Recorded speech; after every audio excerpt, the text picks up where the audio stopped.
This is a sermon from St. Paul's Church, Brookfield, Connecticut, transforming lives through Jesus.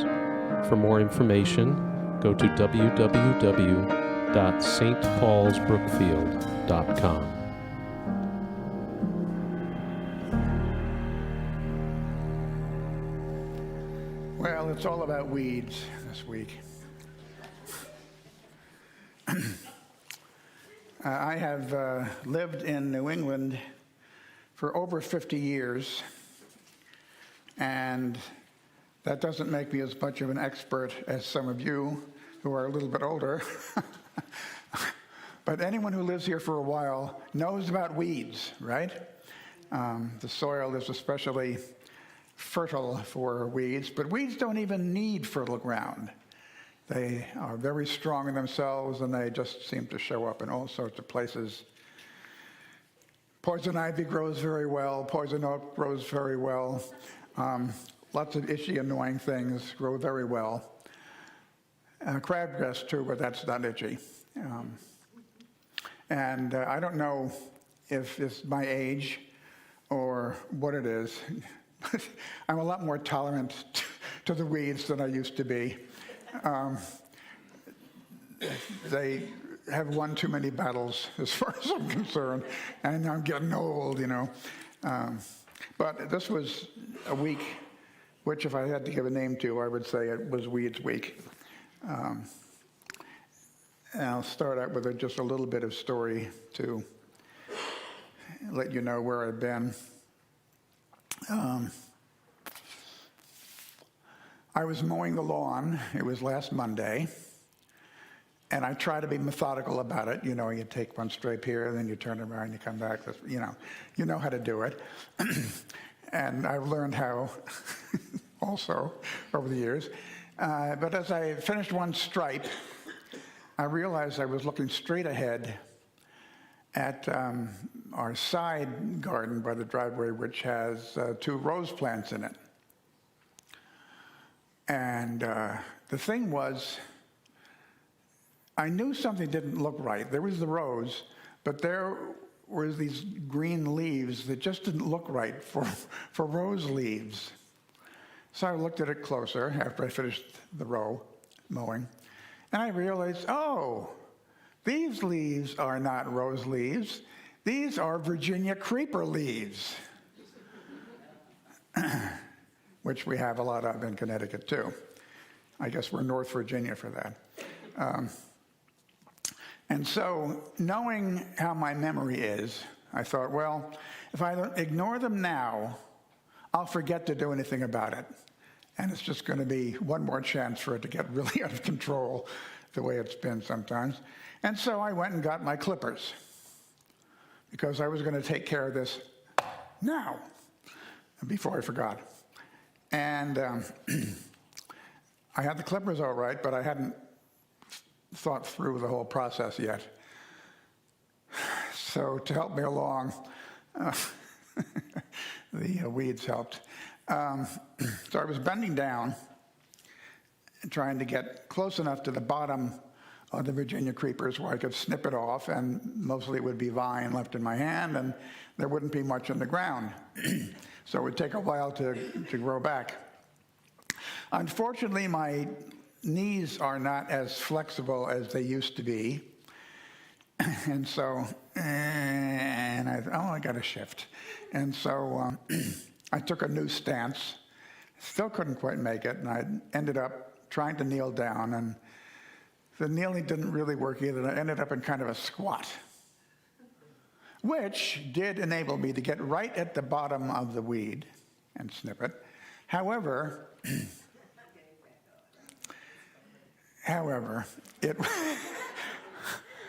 I have, on my mother's side of the family, I have some ancestors who came from Bavaria, and they loved their beer.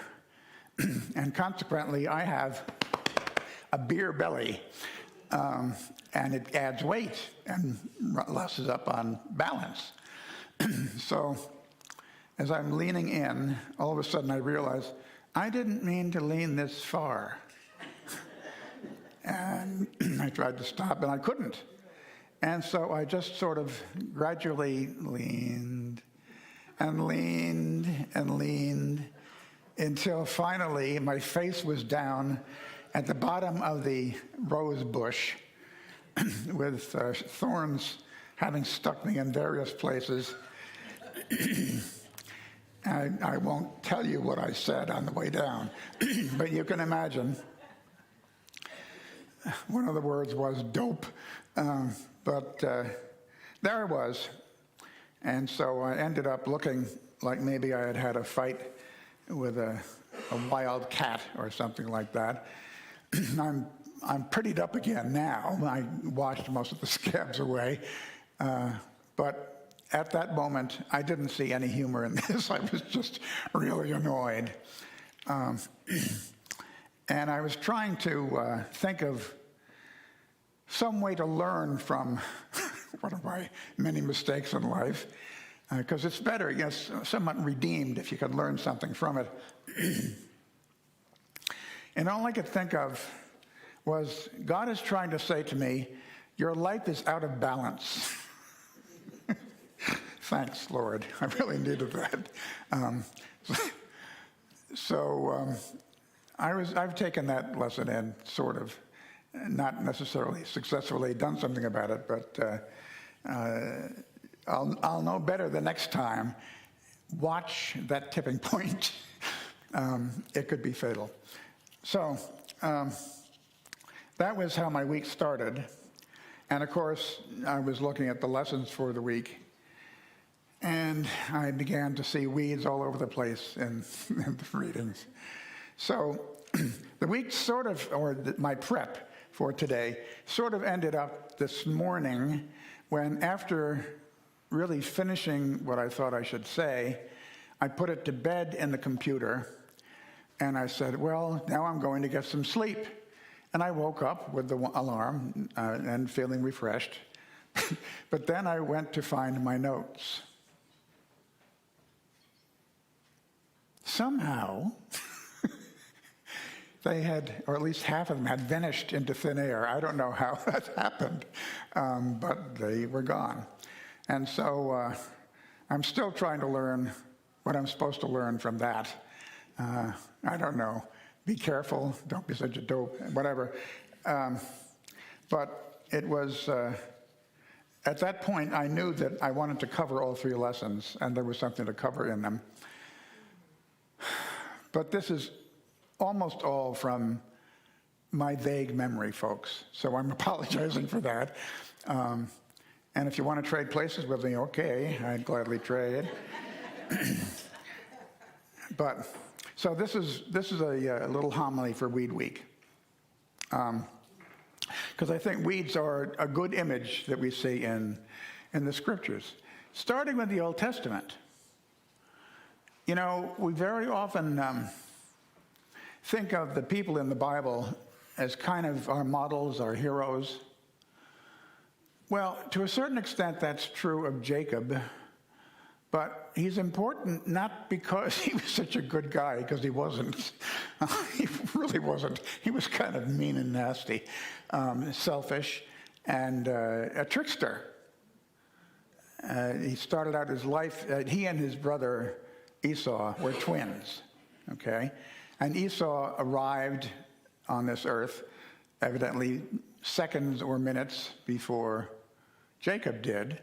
Esau came out, and as they were helping the infant's whole body appear, a hand appeared with Esau's foot because Jacob was hanging on to his brother's ankle, evidently annoyed at not being first, if you could think that way. But that was sort of a pattern that was set also. There was a nasty incident where Esau, who was his father's favorite, his father Isaac. Isaac really loved Esau because he was going to be daddy's boy. The man, the oldest son, the one who will do things right. And he was a hunter, and he was a fighter, and he was all sorts of manly things. And then Jacob was sort of a mama's boy. Rachel protected him all the time and worked with him, and he was closer to Rachel than Isaac, by far. And as we drop in on his story today, he's sort of feeling punky because he's sitting there resting from his escape from the family tent because his brother Esau rightfully wants to kill him for stealing his birthright. I don't know if you remember that story, but it was one of the less savory stories. What's that noise? Oh, okay, that's not me. Anyway, he stole his brother's birthright, which was very important to the ancient Hebrews. The eldest would always be given a special birthright prayer, blessing, by the father. And in those days, what you said was both unrepeatable and unretractable. So it came time for Isaac to want to give his eldest his birthday blessing, his birthright blessing. And Jacob was envious. And so he worked out a plan with his mother that he would appear before his father Isaac with part of an animal skin on his arms. And that was because Isaac always knew when Esau was there in front of him because Esau was hairy. A little bit more than that, I think. Maybe not much more. But his father could feel the hair on Esau's arms. And so when Jacob appeared with his skins on, his father Isaac said, is that you, Esau? Oh, it's Esau, yes. Oh, yeah, I feel your hairy arms, I guess. Well, here's the blessing anyway. So he gave him his birthright blessing. And Jacob went off, and then Esau came home, and he discovered what had happened.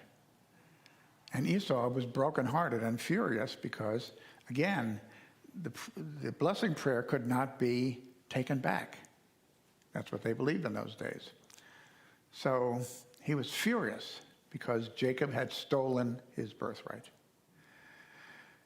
And he did the smart thing at that point. He hightailed it out of there. And that's what he was doing. He was running away. But instead of being comforted, he had this strange dream of a ladder to heaven with angels climbing up and climbing down on it, which is, I guess, sort of an idea of angels carrying messages back and forth between God and earth. And all of a sudden, as he's trying to take this in, he hears God standing right next to him. And God says, what are you doing here? Well, I'm sort of running away. Well, let me tell you what you are going to do for me. You are going to produce family that will eventually go to all the four corners of the earth. And through them, and thus through you, all the nations of the earth will be blessed. And now Jacob knew that he hadn't earned this. It wasn't a right, it was a gift. But he also understood that he better shape up. And it kind of dawned on him, this must be a holy place. Oops. What am I going to do now? But there was no punishment. God had no punishment for him. He just sent him on to live and reproduce. So we have the privilege of thinking of Jacob as one of the weeds in God's family garden. He was not desirable, but God made the most of it.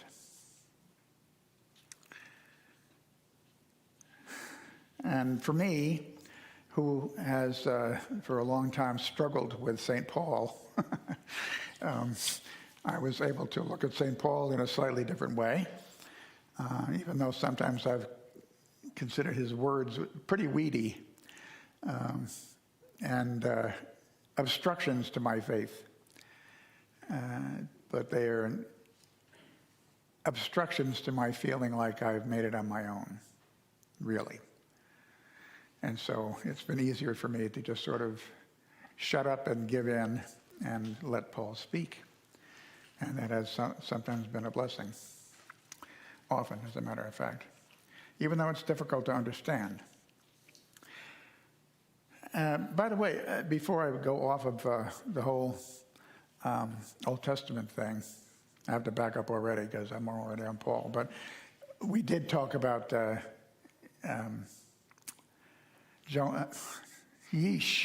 Jacob. And have you ever been to a Jewish funeral, or especially a graveyard service? And you look around and you see all these stones on top of the gravestones.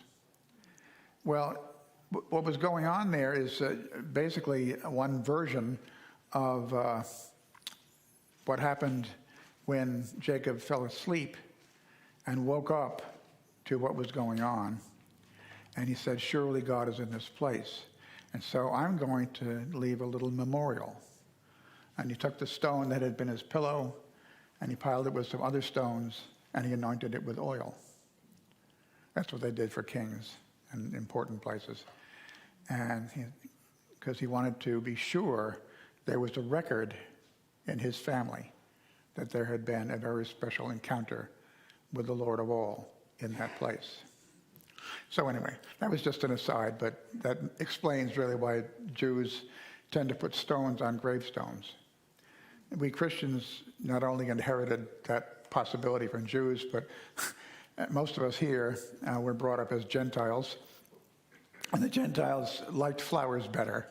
They tended to leave flowers, which we do. But I think there's real value in both traditions, because flowers wilt pretty quickly. Stones don't. And if you want a lasting memorial, they may not be as pretty as some flowers, but they're there and they're solid and they last. And not only might your children know why the stone is there on grandpa's or grandma's gravestone, but maybe some more generations down too. At any rate, so never get insulted if someone calls you Stonehead. And that's not permission to go get stoned now, folks. It means hard-headed, but it can be a good thing too, just to last and survive. And finally, we got to the gospel, which is all about weeds, specifically. And as I thought about weeds and stones and all that during the week, I remembered something that had happened to me not too long ago, but it was some time. I was preparing a sermon, and it had to do with baptism. And I remember bringing forward the church's teaching that we are baptized in water and in spirit, baptized by water and by spirit, Holy Spirit. And I had for whatever reason or other, I looked up the whole process of what they do to gather in a harvest, or what they did in those days. And there's a lot of overlap. And there was a part that gained a whole new meaning for me, because harvesting the wheat has a little step there that is sometimes overlooked in the way we remember these things, and it actually was left out of this one too. But it's a very important stage. It's called the threshing, taking the stuff to the threshing floor.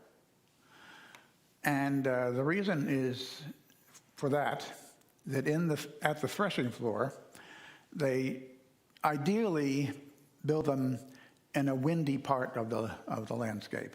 It might be a hill or something like that. And they come in with a batch of the grain, newly cut from the field, throw it down, and then the job of the thresher is to take hold of his threshing fork, which is a big clumsy-looking thing, and dig it into the pile of vegetation and throw it up in the air. And on a good windy day, the wind will separate the lighter chaff or tares or weeds, some of them poisonous, from the good stuff, the real heads of the wheat, which are heavier and not as airborne, and they drop to the floor. The lighter chaff is carried away off from the threshing floor, which is nice because very often the tares, the weeds, are infected with a certain kind of poison.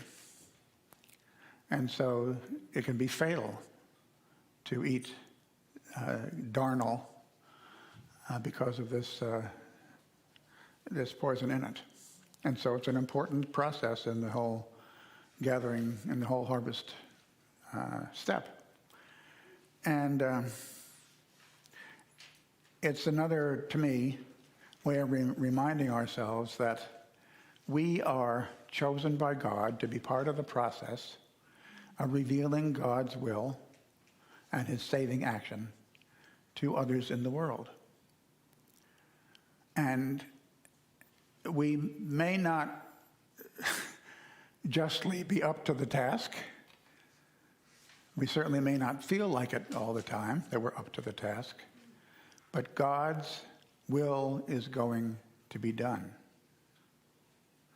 There's a line out of Ephesians, I think, that is that God can do more than we can ask or imagine.